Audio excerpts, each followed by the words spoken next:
Welcome to the chemistry for better tomorrow. तो आज शुरू करने जा रहे हैं 11 साइंस। सबसे पहले आप लोगों ने साइंस लिया है, तो साइंस में आप लोग क्या पढ़ोगे? साइंस में आप लोग पढ़ते हो बायोलॉजी, जो कि ऑप्शनल है, बी ग्रुप वाले ही पढ़ते हैं, है ना? और बायोलॉजी वाले नीट का एग्जाम देते हैं। जो लोग बायोलॉजी नहीं पढ़ते वो लोग मैथमेटिक्स पढ़ते हैं, वो लोग जेडब्ल्यू का एग्जाम देते हैं। फिर कंपलसरी सब्जेक्ट आता है फिजिक्स। तो फिजिक्स हर एक 11 साइंस स्टूडेंट के लिए कंपलसरी है। नेक्स्ट आता है केमिस्ट्री। तो आज हम केमिस्ट्री की शुरुआत करेंगे। क्लियर? सबसे पहले केमिस्ट्री किसको बोलते हैं, या फिर केमिस्ट्री का डेफिनेशन क्या है, या फिर हम केमिस्ट्री में पढ़ते क्या है? तो हमारे आसपास जितने भी मटेरियल है उसको हम स्टडी करते हैं यहाँ पर। तो सबसे पहले डिफाइन करते हैं डेफिनेशन, व्हाट इज केमिस्ट्री। तो ये केमिस्ट्री जो है ये साइंस की एक ब्रांच है ना? सो it is branch of science which deals with composition, structure and properties of substance। पहले समझ लेते हैं ये डेफिनेशन का मतलब क्या होता है, यहाँ पर हमें पढ़ना क्या क्या है। तो सबसे पहले कंपोजिशन। आप आपके आसपास कोई भी चीज देखो, वो चीज, वो मटेरियल कौन कौन सी मॉलिक्यूल से या फिर एटम से या फिर एलिमेंट से बना है, वो हम यहाँ पर डिस्कस करेंगे। दूसरी चीज उसका स्ट्रक्चर। तो वो जिन जिन चीजों से बना है उसका स्ट्रक्चर क्या है, वो भी हम यहाँ केमिस्ट्री में डिस्कस करते हैं। और वो जो मटेरियल है, वो पर्टिकुलर जो कंपाउंड है, उसकी प्रॉपर्टीज क्या है, वो फिजिकल प्रॉपर्टीज हो सकती है या फिर केमिकल प्रॉपर्टीज हो सकती है। तो आपने 9th-10th में भी पढ़ा होगा कि फिजिकल प्रॉपर्टीज में हम डिस्कस करते हैं उसका मेल्टिंग पॉइंट, उसका बॉइलिंग पॉइंट, सॉल्युबिलिटी, ये सारी चीजें यहाँ पर डिस्कस करते हैं। फिर केमिकल प्रॉपर्टीज, तो केमिकल प्रॉपर्टीज में हम डिस्कस क्या करते हैं, एक मॉलिक्यूल जो है, एक कंपाउंड जो है, वो दूसरे कंपाउंड के साथ रिएक्ट कैसे करता है। तो ये सारी चीजें हम यहाँ पर डिटेल में पढ़ते हैं केमिस्ट्री में। क्लियर हो गया? अब केमिस्ट्री में भी बहुत सारी ब्रांचेस है ना, मोर देन 20 ब्रांचेस है। उसमें से जो मेन ब्रांच है वो 3 ब्रांचेस है। फिर से एक बार, बहुत सारी ब्रांचेस है, उसमें से मेन ब्रांच कितनी है? 3। सबसे पहले फिजिकल केमिस्ट्री। तो फिजिकल केमिस्ट्री में हम क्या पढ़ते हैं? फिजिकल केमिस्ट्री में हम पढ़ते हैं लॉज एंड इट्स एप्लीकेशन। तो बहुत सारे लॉज पढ़ेंगे यहाँ पर, उसका यूज या फिर एप्लीकेशन पढ़ेंगे। फिर आता है इनऑर्गेनिक केमिस्ट्री। तो इनऑर्गेनिक केमिस्ट्री में नॉर्मली हम क्या पढ़ते हैं? एलिमेंट्स एंड इट्स प्रॉपर्टीज, या फिर पीरियोडिक टेबल जो आप पढ़ते हो वो पूरा पढ़ेंगे। शॉर्ट में लिख देता हूँ पीरियोडिक टेबल। और एक चीज, यहाँ पर जो भी मैं लिखता हूँ आपको साथ में लिखना है। क्लियर है? ताकि ये सारी चीजें आप अच्छे से रिवाइज कर सको। और थर्ड वन जो है वो है हमारा ऑर्गेनिक केमिस्ट्री। में पूरा लिख रहा हूँ ऑर्गेनिक केमिस्ट्री। तो अब ऑर्गेनिक केमिस्ट्री में हम क्या पढ़ते हैं? Organic chemistry is chemistry of living organisms. Living organisms, living organisms क्या होता है? वो प्लांट हो सकते हैं या फिर वो एनिमल्स हो सकता है। तो देखो, अब कोई भी प्लांट ले लो, प्लांट में बहुत सारे ऑर्गेनिक कंपाउंड बनते हैं, या फिर आप किसी एनिमल को ले लो, चाहे हमारा बॉडी ले लो, तो उसमें भी बहुत सारे करोड़ों ऑर्गेनिक मॉलिक्यूल्स है ना। तो ये पूरा ऑर्गेनिक केमिस्ट्री में डिस्कस करने वाले हैं हम। अब ये ऑर्गेनिक केमिस्ट्री में हम लिविंग ऑर्गेनिज्म मतलब प्लांट और एनिमल्स पढ़ेंगे। इसमें डिटेल में हम क्या पढ़ेंगे, तो यहाँ पर पढ़ेंगे केमिस्ट्री ऑफ कार्बन। क्या पढ़ेंगे,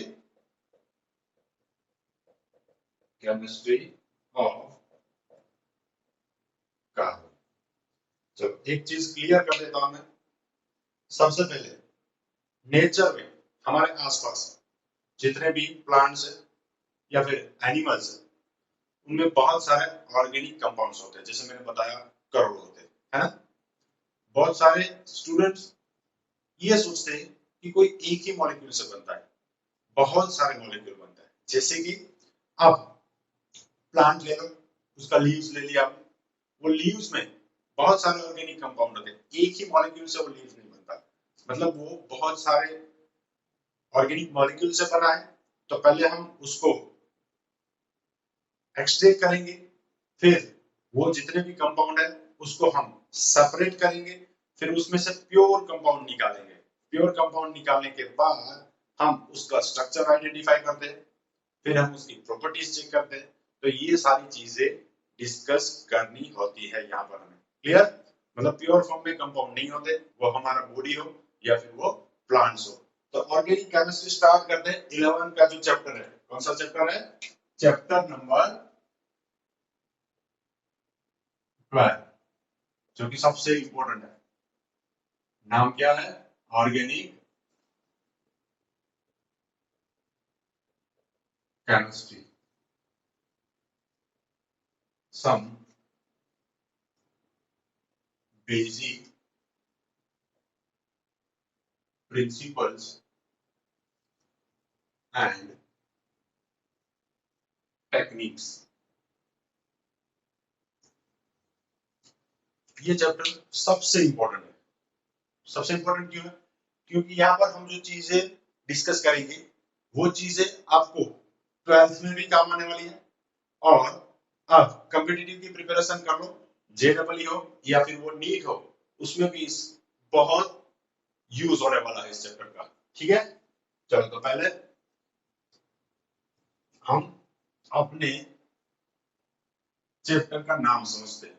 हमारे चैप्टर का नाम है ऑर्गेनिक केमिस्ट्री, मतलब हमने ऑर्गेनिक केमिस्ट्री स्टार्ट तो कर दिया। उसमें हम पढ़ने वाले क्या है, chemistry of living organism, that is chemistry of plant and animal, या फिर कह लो केमिस्ट्री ऑफ कार्बन। तो सबसे पहले समझते हैं कि हमें ऑर्गेनिक केमिस्ट्री क्यों पढ़ना है, why should we study organic chemistry. That is our first and most important question.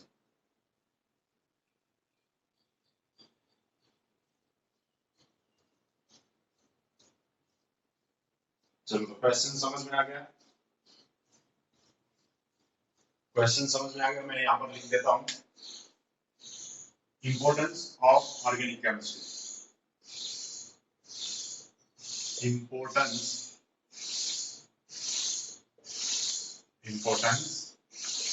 Of organic chemistry.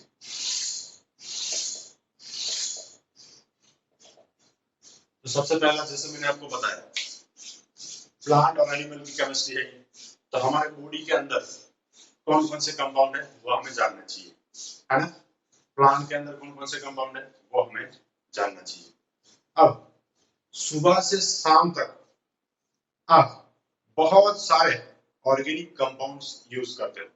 जैसे कि सुबह उठने के बाद आप चाय बनाते हो, तो चाय बनाने के लिए हम क्या करते हैं, चूल्हा जलाते हैं, है ना। तो चूल्हा जलाया, जो ऑर्गेनिक कंपाउंड था उसको हमने जलाया, तो उससे हमें हीट मिली, एनर्जी मिली, उसकी वजह से हम चाय बना पाए। अब चाय ले लो, टी, तो टी जो है वो भी ऑर्गेनिक कंपाउंड है, उसमें आप शुगर डाल रहे हो, वो भी ऑर्गेनिक कंपाउंड है ना। फिर आपने चाय पी ली, नाश्ता करने जा रहे हो, आप कोई भी फ्रूट खा रहे हो, तो ये फ्रूट जो है वो भी ऑर्गेनिक कंपाउंड से बना है। ऑर्गेनिक कंपाउंड से बना है मतलब उसमें ऑर्गेनिक कंपाउंड्स प्रेजेंट है। मैं ये नहीं बोल रहा कि उसमें इनऑर्गेनिक कंपाउंड्स नहीं होंगे, है ना।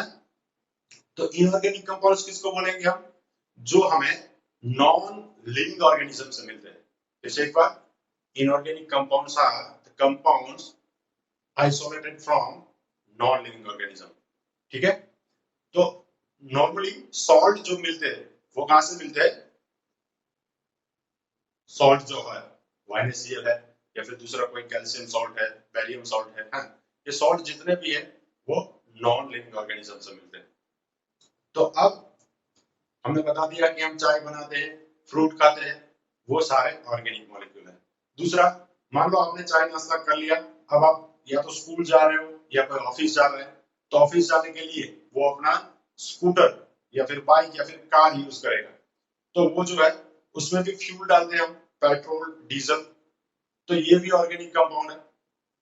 फिर हम जितने भी कपड़े पहनते हैं, वो कपड़ा कॉटन का हो सकता है, वो सिल्क का हो सकता है, वो वूल का हो सकता है, वो पॉलिएस्टर का हो सकता है, वो नायलॉन का हो सकता है ना। तो ये सारे के सारे ऑर्गेनिक कंपाउंड है। अब हम अपने बॉडी की बात करें तो हमारे बॉडी में ये हमारे हेयर, फिर ये हमारी स्किन, ये हमारे नेल, हमारे मसल्स, ये सारे के सारे ऑर्गेनिक कंपाउंड से बने। इवन अगर हम ब्लड में जाए तो हमारे ब्लड के अंदर डीएनए होता है, deoxy ribo nucleic acid. DNA का फुल फॉर्म क्या है, यहाँ लिख देता हूं मैं, DNA, DNA deoxy ribo nucleic acid,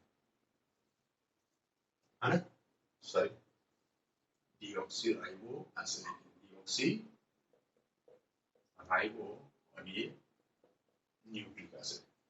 RNA होता है, वो भी ऑर्गेनिक कंपाउंड है। मतलब बहुत सारे ऑर्गेनिक कंपाउंड्स है, क्लियर। इसीलिए हमें इसको स्टडी करना चाहिए, इसीलिए इसका इंपॉर्टेंस इतना ज्यादा है। इवन हम बीमार पड़ जाते हैं तब हम जो मेडिसिन लेते हैं वो भी ऑर्गेनिक कंपाउंड्स होते हैं, क्लियर। जैसे कि पैरासीटामोल, जब हमको बुखार आ जाता है तो हम यूज करते हैं, वो ऑर्गेनिक कंपाउंड है। मतलब ऑर्गेनिक कंपाउंड हमारे आसपास में बहुत सारे हैं, इसीलिए हमें ऑर्गेनिक केमिस्ट्री को स्टडी करना चाहिए, क्लियर। तो यहाँ पर मैंने आपको बता दिया कि हम ऑर्गेनिक केमिस्ट्री पढ़ने वाले हैं। दूसरा, अब जो टाइटल है हमारा, some basic principles and technique, तो यहाँ पर इस चैप्टर में हम पढ़ने वाले क्या है, तो यहाँ पर हम बेसिक चीजें पढ़ेंगे, कुछ प्रिंसिपल्स है जिसके ऊपर हमारा ऑर्गेनिक केमिस्ट्री काम करता है, वो यहाँ पर हम डिटेल में पढ़ने वाले हैं। टेक्निक्स का मतलब है, जैसे मैंने बताया आपको कि कोई भी कंपाउंड प्लांट में है, उसको हमें सेपरेट करना है, फिर आइडेंटिफाई करना है कि वो किन किन चीजों से बना है, उसमें कौन कौन से एलिमेंट्स प्रेजेंट है। तो ये सारी चीजें हम यहाँ टेक्निक्स में डिस्कस करेंगे। तो सबसे पहले इंपॉर्टेंस हमने डिस्कस कर लिया, है ना। फिर से एक बार लिख लेते हैं इंपॉर्टेंस, ऑर्गेनिक केमिस्ट्री का इंपॉर्टेंस क्या है। तो जो भी चीजें हम यूज करते हैं उसमें वो सिंपल मॉलिक्यूल हो या फिर कॉम्प्लेक्स मॉलिक्यूल हो, तो simple and complex molecules, say for example DNA, है ना। या फिर हम डिस्कस करें हमारी स्किन, या फिर हमारे हेयर, या फिर बात करें हमारे मसल्स की, तो ये सारी चीजें ऑर्गेनिक कंपाउंड से बनी। दूसरी, हम जितने भी क्लोथ्स यूज करते हैं, क्लॉथिंग, वो चाहे कॉटन का हो, वो चाहे वूल का हो, वो चाहे सिल्क हो, वो चाहे नायलॉन हो, वो चाहे पॉलिएस्टर हो, है ना। तो ये सारी चीजें भी ऑर्गेनिक कंपाउंड्स है। फिर हम पेट्रोल यूज करते हैं, या फिर डीजल यूज करते हैं अपनी बाइक या फिर कार को चलाने के लिए। इवन हम अपने घरों में जो एलपीजी यूज करते हैं, लिक्विफाइड पेट्रोलियम गैस, तो वो भी ऑर्गेनिक कंपाउंड है। फिर हम जितनी भी मेडिसिन लेते हैं वो मेडिसिन भी ऑर्गेनिक कंपाउंड है। इसीलिए हमें ऑर्गेनिक केमिस्ट्री को डिटेल में स्टडी करना चाहिए। क्लियर है? चलो, तो ये तो हो गया कि हमें ऑर्गेनिक केमिस्ट्री क्यों पढ़ना चाहिए। मेरे हिसाब से ये सिर्फ समझने के लिए एग्जाम पॉइंट ऑफ व्यू इतना इंपॉर्टेंट नहीं है। चलो, अब हमने आपको बता दिया कि हम ऑर्गेनिक केमिस्ट्री में डिस्कस करते हैं केमिस्ट्री ऑफ लिविंग ऑर्गेनिज्म या फिर केमिस्ट्री ऑफ कार्बन या फिर कार्बन केमिस्ट्री। तो जितने भी मॉलिक्यूल्स है जहां पर कार्बन प्रेजेंट है उन सबको क्या हम ऑर्गेनिक बोल सकते हैं, ये क्वेश्चन है ना। चलो, ऑर्गेनिक केमिस्ट्री फिर से एक बार, chemistry of living organism, chemistry of living organism, या फिर प्लांट और एनिमल नहीं लिख रहा हूं मैं, या फिर कार्बन केमिस्ट्री, कार्बन केमिस्ट्री। तो क्वेश्चन क्या है हमारा, जितने भी मॉलिक्यूल्स है जिसमें कार्बन प्रेजेंट है वो सभी ऑर्गेनिक है क्या। तो यहां पर मैं एग्जांपल लिख रहा हूं, जैसे कि CO2 कार्बन डाइऑक्साइड, या फिर CO कार्बन मोनोऑक्साइड, या फिर CO3 -2 रहता है कार्बोनेट। तो ये सारे कंपाउंड ऑर्गेनिक नहीं है। फिर से एक बार, ये सारे कंपाउंड्स ऑर्गेनिक नहीं है। पहले ऑर्गेनिक और इनऑर्गेनिक कंपाउंड मुझे चेक करना है प्रैक्टिकली, कौन सा कंपाउंड ऑर्गेनिक है कौन सा इनऑर्गेनिक है। तो मैं क्या करूंगा, किसी भी कंपाउंड को जलाऊंगा, जितने भी कंपाउंड्स बर्न होते हैं वो सारे के सारे ऑर्गेनिक बोल सकता हूँ, है ना। कुछ एक्सेप्शंस है लेकिन नॉर्मली। तो मान लो CO2 है कार्बन डाइऑक्साइड, इसको मैं जलाऊंगा, नहीं जलेगा। क्यों? क्योंकि इसको तो हम यूज करते हैं फायर एक्सटिंग्विशर में, कहीं पर आग लगी है तो उसको बुझाने के लिए यूज करते हैं, है ना। मतलब ये ऑर्गेनिक नहीं है। तो फिर ऑर्गेनिक कंपाउंड होने के लिए मिनिमम क्या होना चाहिए, ऑर्गेनिक कंपाउंड में मिनिमम क्या होना चाहिए, उसमें होना चाहिए कार्बन एंड हाइड्रोजन। मतलब जितने कंपाउंड में कार्बन और हाइड्रोजन है उन सभी कंपाउंड्स को हम क्या बोलेंगे, ऑर्गेनिक कंपाउंड। या फिर जिस कंपाउंड में सिर्फ कार्बन और हाइड्रोजन है, ओनली कार्बन एंड हाइड्रोजन, उस कंपाउंड को हम क्या बोलेंगे, हाइड्रोकार्बन। तो जितने भी हाइड्रोकार्बन्स है उन सभी को हम क्या बोल सकते हैं, ऑर्गेनिक कंपाउंड बोल सकते हैं। क्लियर? चलो, इसके अलावा और कौन कौन से एलिमेंट प्रेजेंस हो सकते हैं, कार्बन और हाइड्रोजन के अलावा मॉलिक्यूल में कौन कौन से एलिमेंट प्रेजेंट हो सकते हैं। तो कार्बन और हाइड्रोजन ये तो होंगे ही, इसके अलावा क्या हो सकता है, नाइट्रोजन हो सकता है ऑर्गेनिक कंपाउंड में, ऑक्सीजन हो सकता है, सल्फर हो सकता है, फॉस्फोरस हो सकता है, हैलोजन हो सकता है ना। तो ये सारे कंपाउंड्स, ऑर्गेनिक कंपाउंड्स में ये सारे एलिमेंट्स प्रेजेंट होते हैं। क्लियर है? अब कार्बन केमिस्ट्री हमने बता दिया, कार्बन कौन से फॉर्म में होगा, ये फॉर्म में नहीं होगा, ये फॉर्म में होगा, कार्बन हाइड्रोजन होगा या फिर ये एलिमेंट्स होंगे। तो हमें पता है कि कार्बन के पास एक प्रॉपर्टी है, कौन सी प्रॉपर्टी, जिसको हम बोलते हैं कैटेनेशन। क्या बोलते हैं, catenation. So what is catenation, catenation क्या है, आपने पढ़ा होगा 9th 10th में, है ना। Catenation is property of an element to link with itself or self linking property, self linking property। तो देखो, सेल्फ लिंकिंग में कार्बन कार्बन के साथ जुड़ता है ना। जैसे कि कार्बन कार्बन के साथ जुड़ता है ऐसे और चेन बना लेता है, self linking property to form chain, मतलब वो एक लंबी चेन बना लेता है।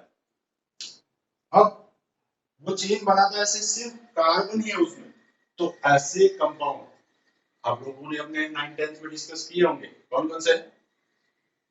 डायमंड, है ना, डायमंड या फिर ग्रेफाइट, लेकिन उसमें सिर्फ कार्बन ही होता है, हाइड्रोजन नहीं होता या फिर दूसरे एलिमेंट नहीं होते। तो ये डायमंड और ग्रेफाइट भी ऑर्गेनिक नहीं है, मतलब ऐसे कंपाउंड जो है जिसमें सिर्फ और सिर्फ कार्बन है, हाइड्रोजन साथ में नहीं है, तो उनको हम ऑर्गेनिक नहीं बोल सकते। तो this compounds are not organic. Clear? चलो अब इसके पास सेल्फ लिंकिंग की प्रॉपर्टी है कार्बन के पास, इसलिए कार्बन चेन बनाता है और बहुत सारे स्मॉल मॉलिक्यूल्स या फिर माइक्रो मॉलिक्यूल, बड़े मॉलिक्यूल बना सकता है। चलो ये तो डिस्कस कर लिया कि कौन कौन से कंपाउंड को हम ऑर्गेनिक बोलेंगे और कौन कौन से कंपाउंड को ऑर्गेनिक नहीं बोलेंगे। क्लियर है? चलो अब चेन बनाता है कार्बन, या फिर हमने बता दिया कि ऑर्गेनिक कंपाउंड हाइड्रोकार्बन को हम बोलते हैं,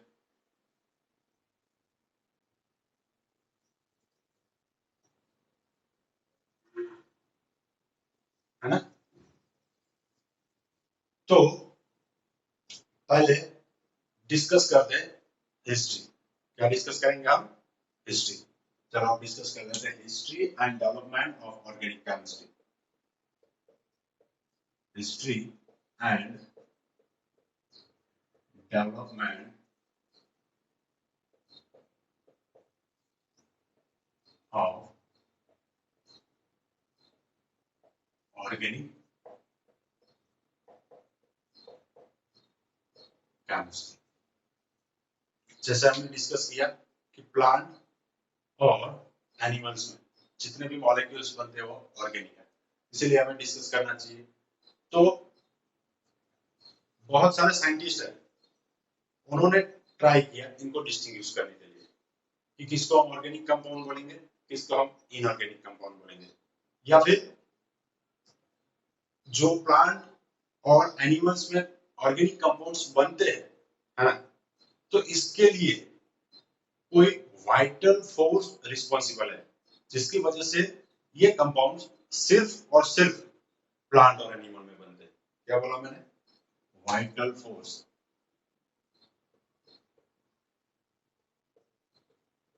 वाइटल फोर्स या फिर वाइटल फोर्स थियरी कह लो। ये एक साइंटिस्ट ने प्रपोज किया था। किसने प्रपोज किया था? Swedish chemist. स्वीडिश केमिस्ट कौन था वो? बर्जिलियस, है ना। ऑर्गेनिक केमिस्ट्री ऑलमोस्ट या फिर अप्रोक्सीमेटली 200 years old, है ना। तो साइंटिस्टों ने नियरली इन 1780 क्या किया? डिस्टिंग्विश करने की ट्राई की। Scientist began to distinguish between organic and inorganic compound. Then a Swedish chemist Berzelius proposed that vital force theory is responsible for formation of organic compounds in plant and animal. मतलब ये सिर्फ plant और animal में बन रहा है, इसके लिए वाइटल फोर्स थियरी रिस्पॉन्सिबल है। इसका मतलब ये है कि ये लेबोरेटरी में हम नहीं बना सकते इनऑर्गेनिक कंपाउंड से। फिर in 1828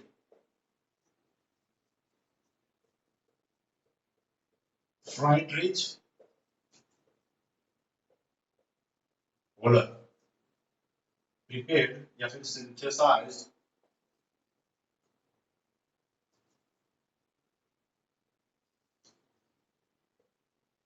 organic compound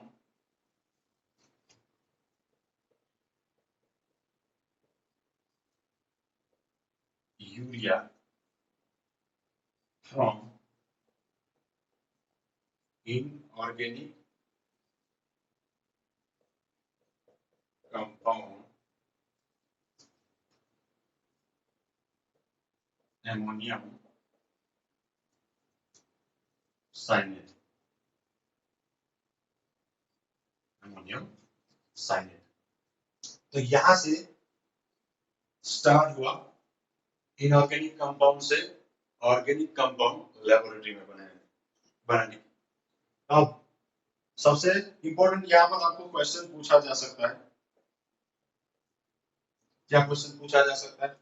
Which was the first organic compound prepared in the laboratory? Which was the first organic compound prepared in the laboratory? So first organic compound which was prepared in laboratory from inorganic compound was urea. चलो तो ये MCQ हो गया. दूसरा, who prepared first organic molecule in the laboratory? तो ये नाम हो गया Friedrich Wöhler. When Friedrich Wöhler prepared urea in laboratory, so it was 1828. From which compound Friedrich Wöhler prepared urea? Ammonium cyanide. तो पहले अमोनियम साइनेट का स्ट्रक्चर देखते हैं हम. जैसा मैंने आपको बताया कि ये इनऑर्गेनिक कंपाउंड है, तो यहाँ पर NH4 प्लस है और ये कुछ लोग ऐसे लिखते हैं N double bond C double bond O, ये माइनस. या फिर अब इसको ऐसे भी लिख सकते हो. देखो इसके पास नेगेटिव चार्ज है, ये इलेक्ट्रॉन पास में दे सकता है, जिसको रेजोनेंस बोलते हैं. वो आप इसी चैप्टर में आगे पढ़ोगे, लेकिन इसका स्ट्रक्चर ऐसे भी लिख सकता हूं मैं NH4 प्लस ये यहाँ पर 3 बॉन्ड बना देता हूं मैं, नाइट्रोजन ट्रिपल बॉन्ड कार्बन, इसके बाद ये कार्बन और ऑक्सीजन के ऊपर नेगेटिव चार्ज. ये तो जैसे ही वॉलर ने इसको हीट किया इस इनऑर्गेनिक कंपाउंड को, ये कंपाउंड कौन सा है? इनऑर्गेनिक कंपाउंड, सॉल्ट है ना. जैसे इसको हीट किया, क्या हुआ? ये बॉन्ड ब्रेक हो गया. यहाँ पर जो डबल बॉन्ड है सिंगल बॉन्ड हो गया. मतलब कुछ ऐसा बनेगा, ये नाइट्रोजन ये कार्बन, ये कार्बन के साथ डबल बॉन्ड से ऑक्सीजन जुड़ गया. अब ये कार्बन, यहाँ से जो बॉन्ड ब्रेक हुआ था नाइट्रोजन कार्बन का, यहाँ ये कार्बन की एक वैलेंसी बची, वहां पर ये अमोनियम से दूसरा नाइट्रोजन आ गया और इसके साथ 2 हाइड्रोजन जुड़ गए, इसके साथ भी 2 हाइड्रोजन जुड़ गए. क्लियर? तो ये स्ट्रक्चर है यूरिया का. समझ में आ रहा है आपको, है ना? तो ये स्टोरी थी, वाइटल फोर्स थियरी से स्टार्ट हुई थी. फिर 1828 में फ्राइडरिच वॉलर ने इनऑर्गेनिक कंपाउंड अमोनियम साइनेट से यूरिया बनाया. अब इसके बाद ये निकाल देता हूं मैं. इसके बाद 1845 में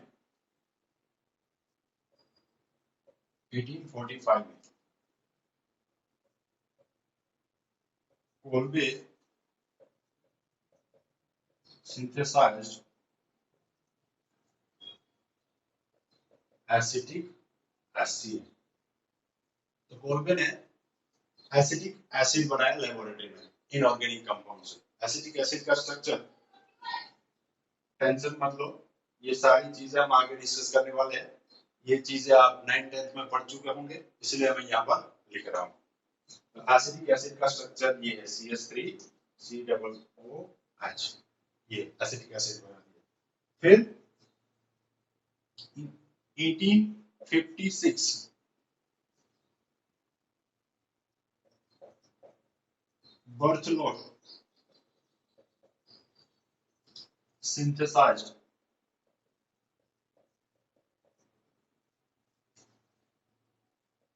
methane from inorganic compound. Methane का स्ट्रक्चर क्या होगा? CH4, है ना? मतलब यहां से जो नोशन था किसका? बर्जीलियस का। बर्जीलियस ने क्या बताया था लोगों को कि ऑर्गेनिक कंपाउंड्स है वो प्लांट और एनिमल में ही बन सकते, उसको लेबोरेटरी में सिंथेसाइज नहीं किया जा सकता। इसके लिए इसने रिस्पॉन्सिबल बताया वाइटल फोर्स। लेकिन फ्राइडरिच वॉलर ने यूरिया बनाया, फिर कोल्बे ने एसिटिक एसिड बनाया, बर्थलोट ने मीथेन बनाया। तो इससे साइंटिस्टों ने क्या जोड़ निकाला कि ऑर्गेनिक कंपाउंड्स को हम लेबोरेटरी में भी बना सकते हैं, वो चाहे इनऑर्गेनिक कंपाउंड से हो या फिर ऑर्गेनिक कंपाउंड से हो। फिर जैसे जैसे इसका डेवलपमेंट हुआ, आज की डेट में बहुत सारे ऑर्गेनिक मॉलिक्यूल्स लेबोरेटरी में बन चुके हैं। क्लियर? चलो यहां तक हमने इसका हिस्ट्री पता कर लिया, फिर ये धीरे धीरे डेवलपमेंट हुआ और लास्ट में ये पूरा डेवलप कैसे हुआ? तो जैसे ही electronic theory, VSEPR, valence bond theory, है ना, VPT, ये सारी थियरी जैसे डेवलप हुई उसके बाद बहुत सारा प्रोग्रेस हुआ, बहुत सारे ऑर्गेनिक मॉलिक्यूल्स बना चुके हैं। फिर जो भी मॉलिक्यूल बनते हैं उसका एग्जैक्ट स्ट्रक्चर आज की डेट में पता करना बिल्कुल ही आसान है। बहुत सारी टेक्निक्स है, बहुत सारे इंस्ट्रूमेंट है, उसका यूज करके हम पता लगा सकते हैं। वो टेक्निक और यूज या फिर वो इंस्ट्रूमेंट्स कौन कौन से हैं वो हम बाद में डिटेल में डिस्कस करेंगे। इसमें आपको कोई भी डाउट है तो आप कमेंट में लिख सकते हो। Thank you.